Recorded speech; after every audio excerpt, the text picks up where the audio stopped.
Akka saayikolojiin jedhutti tokkoffaa namoonni baay'ee rafan hirriba jaallatan warra gadda qabaniidha gammachuu hin qabanii jedha. Lammaffaa namoonni waan xiqqootti aaran waan xiqqootti bo'an namoota keessi isaanii qulqulluu ta'e namoota garraamii ta'aniidha jedha. Sadaffaa namoonni yeroo hundumaa nama goyomsan soban namoota jireenyi isaanii jeeqamoo ta'edha jedha. Isin maal jettu? Yaada dabalataa argachuuf foloo gochuun dagatinaa. Galatooma. Namoota nuyi jireenya keenya keessaa balleessuu qabnu shan isinitti maatiin dabarsinaa sirriitti na dhaggeeffadha.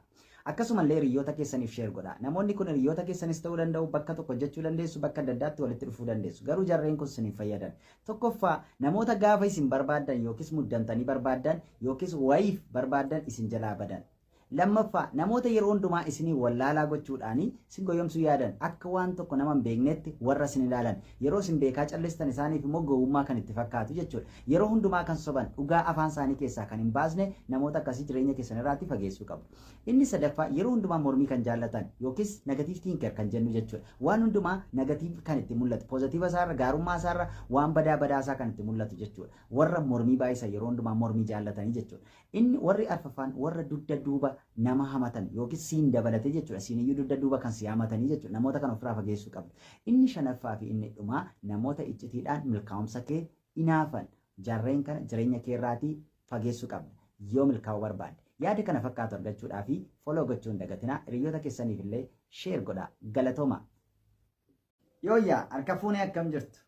Amma kana sinitti dubbachuu barbaadu seerota hariiroo torban sinitti himaa kun galatooma isa tokko tokkoon ilaalu. Inni tokkoffaanii seerri tokkoffaanii yeroo hunda haasa'udha.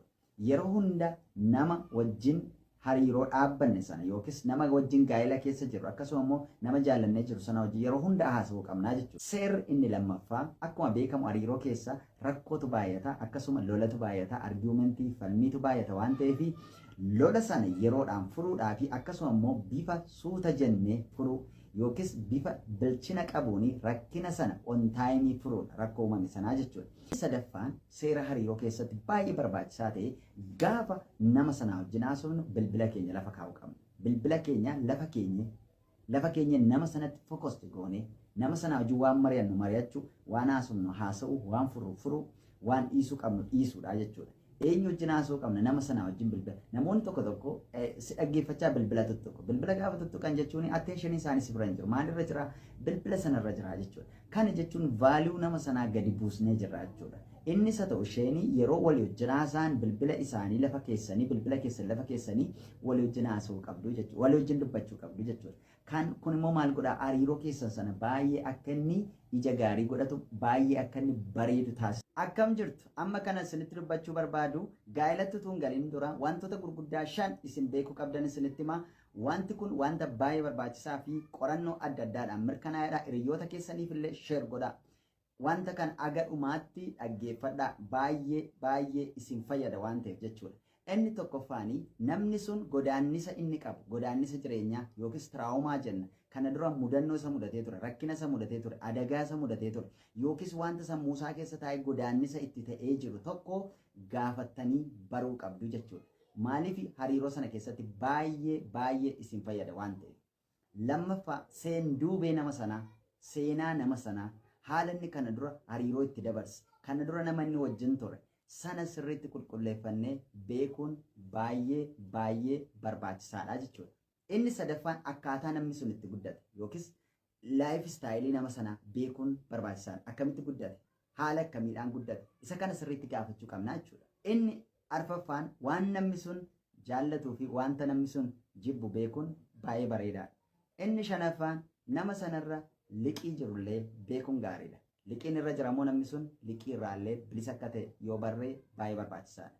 Inni itti aanu maatii nama sanaa beekuun akkaataa maatii namaa sana beekuun maatiin sun immoo akkamitti akka guddisan beekuun hariiroo itti seennuuf baay'ee barbaachisaadha. Yaada dabalataa argachuuf foloo gochuu hin dagatinaa. Koppii liinkii godhaa. Akkaawuntiin koo kun baay'ee limiitii ta'e waan jiruuf hiriyoota keessan nama 5, 10, 15dhaa fi sheer gochuu hin dagatinaa. Yooyyaa harka fuunee akkam jirtu? Amma kana sinitti dubbachuu barbaadu seerota hariiroo torban sinitti himaa kun warra hariiroo keessa jirtan akkasuma wal jaallattanii jirtan akkasuma illee warra gaa'ela keessa jirtan illee baay'ee waan isin fayyaduu fi seerawwan kana hojiirra yoo oolchitan baay'ee isin fayyadaa jechuudha. Galatoomaa isa tokko tokkoon ilaali. Inni tokkoffaanii seerri tokkoffaanii yeroo hunda haasa'udha.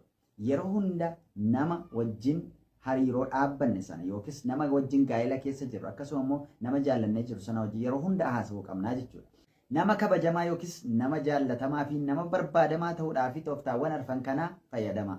Tokkoffaa biizii of gochuudha yookiis nama akka salphaatti argamu ta'uu dhiisudha.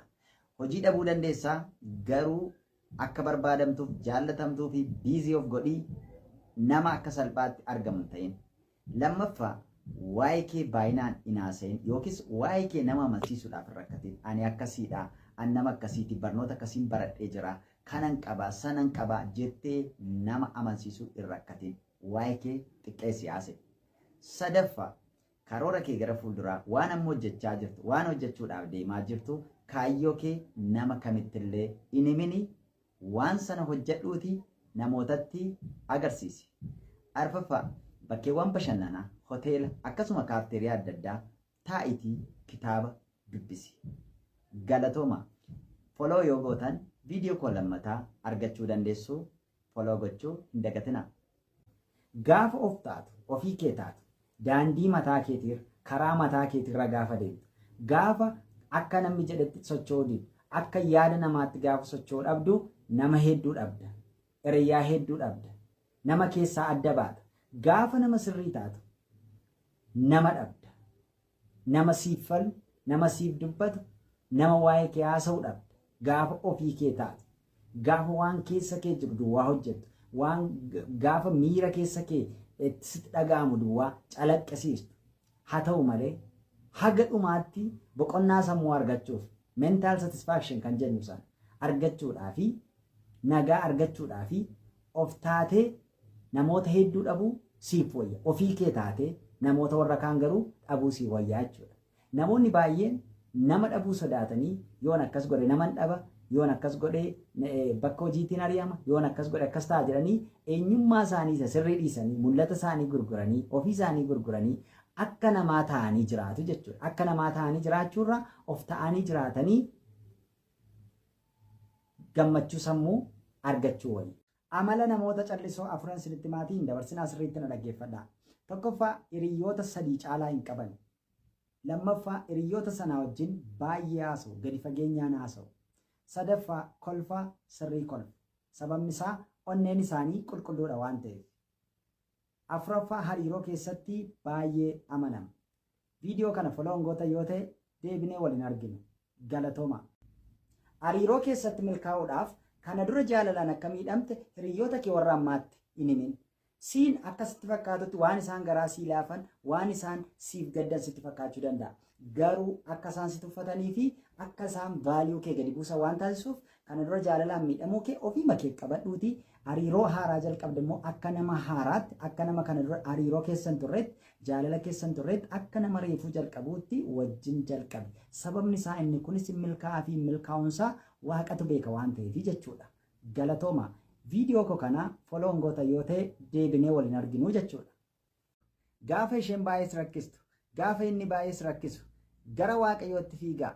Waaqayyoon kadhadhaa malee gara dubara biraatti, gara dhiira biraatti hin fiiginaa. Sababni isaa warra achi jiranis akkuma warra kanaati waan ta'eef. Galatooma. Yaada kana fakkaatu argachuudhaa fi peejii kana foloo gochuu hin dagatinaa. Namni baay'ee si jaallatu erga ati onnee isaa cabsite illee deebi'ee karaa nagaa, karaa jaalalaa si wajjin haasa'a. Viidiyoo kana fakkaatu argachuuf foloo godhaa. Foloon goota yoo ta'e deebitanii viidiyoo koo hin argitan.